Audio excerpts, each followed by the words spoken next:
Alright, this is Team Knack's Week 3 video walkthrough. We're just going to go over a few things that we've done. We didn't focus so much on implementing new concepts to our game. There were one or two things that we did implement, but I think the bulk of what was focused on was bug corrections, design flaws, things of that nature. We had a serious issue with the audio. We were able to correct some of that, if not most.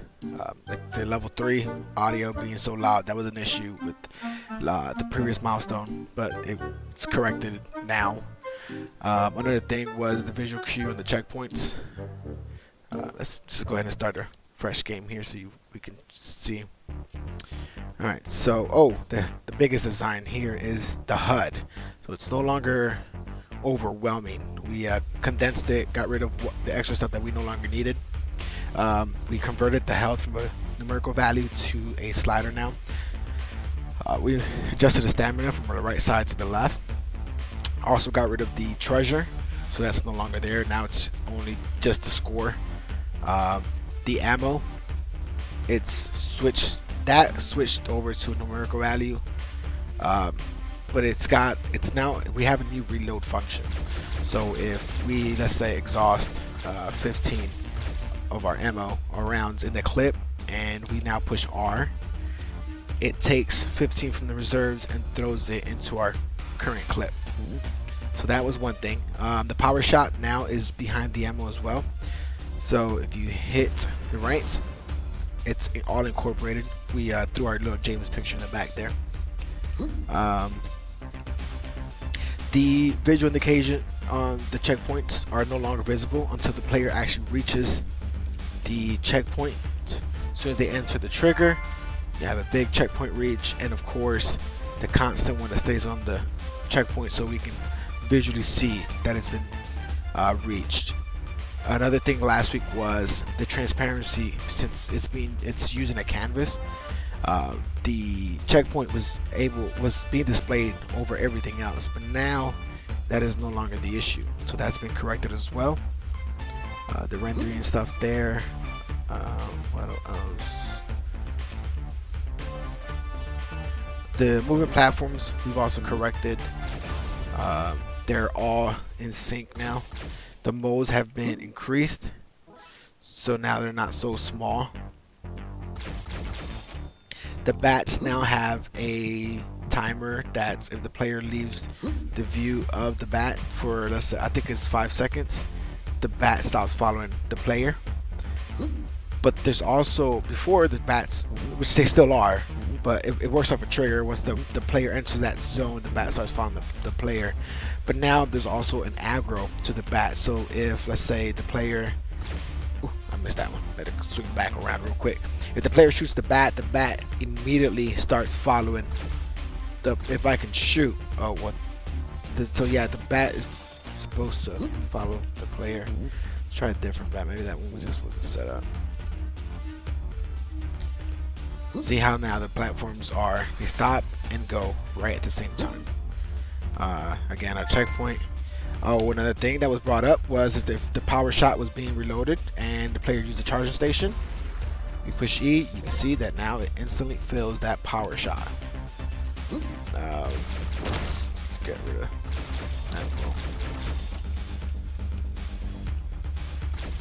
See how immediately there the bat starts following our player. We'll demonstrate it again with another one. Just move over a bit. I know he's coming. Where is he? There he is. And immediately starts following the player. So that's our new little aggro system that we've created here. To the tutorial, we made some design changes. So it no longer ends here. We got rid of the spike. We also introduced some of the new other items that are featured within the game. The door demonstration, how it takes you to another area. And now we also give the player the 3 stars that they deserve for completing the tutorial. Here there was a few things. At the end of the level here, to see if we can reach it. We created a new spawn enemy trigger. Also fixed an issue with the movable blocks. with them transparent or going through the ground there. They no longer do that anymore. Got rid of the mows here. That was an issue as well. See how they follow the player now. But if you're not paying attention, you could run out of ammo in the middle of a fight. Oh man. Let's see if we can do that again real quick. Kind of speed run through this level. So at the very end of the level, there was a big open zone with no enemies. The idea is, you know, the player looks through there. There isn't any enemies.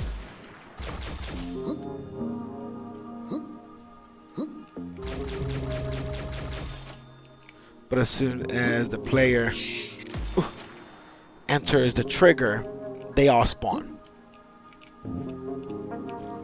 All these platforms here as well, they've all been corrected to consistently be in sync with each other, so you can see they all move now, with the exception of this one. But you never, that one always goes up higher to where the player can always reach a platform. They're been given a pause, so now they don't constantly move back and forth. They wait a little bit, actually 1 second, and then they move on to the next point again. These stairs were raised up some. The platforms down here were lowered a bit. You can kind of still see the gold. There's actually a hidden path down there, but we won't waste our time on that one. Not today.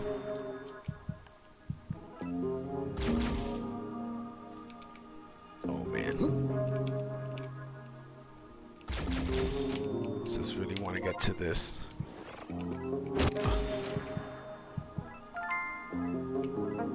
Right here. So we can see there's no enemies. Nothing's floating about.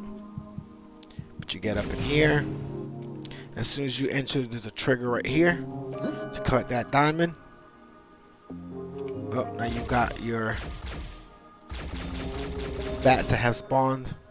It's nothing too crazy, but give the player one last little challenge. Again, these platforms were also done in sync so that they are constantly. And there we go.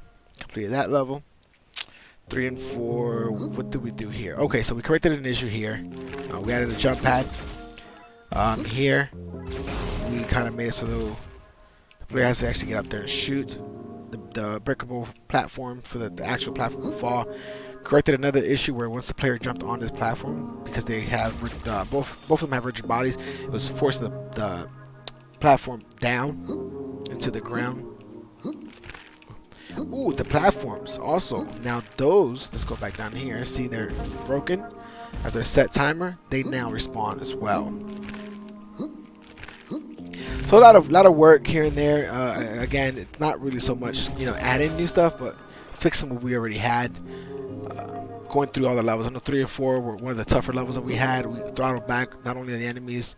You notice that a lot of the checkpoints that we've gone through so far, pretty much all of them, you're not getting bombarded by bats or mows. Let's go ahead and collect this. There was a little issue here last milestone where you can break this wall and break the floor. Now you break the floor, you actually go to the platform. Once the player touches the platform actually starts or begins to move. Okay, get up here.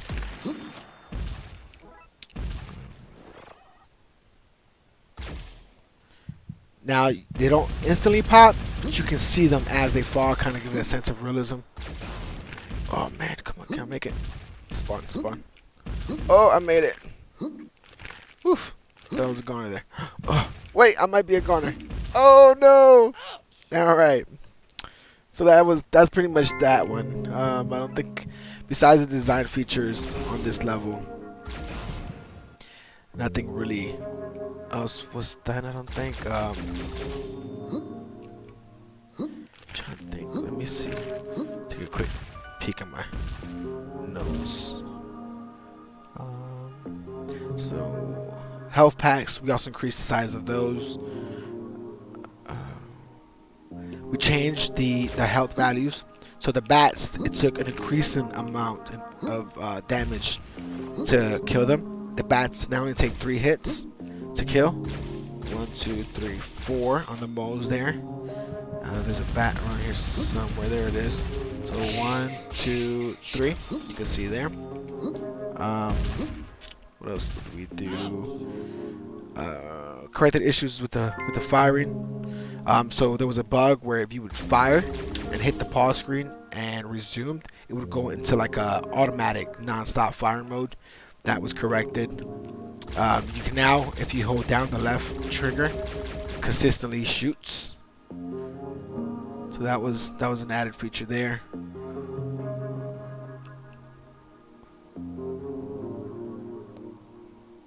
And that was pretty much it. Everything else seems to work great. I'm trying to think if there was anything. I'm pretty sure that's all we've done so far. But yeah, thank you for watching, and we look forward to any feedback that you may provide for us so that we can continue correcting the game in the best possible direction that we can. Thank you.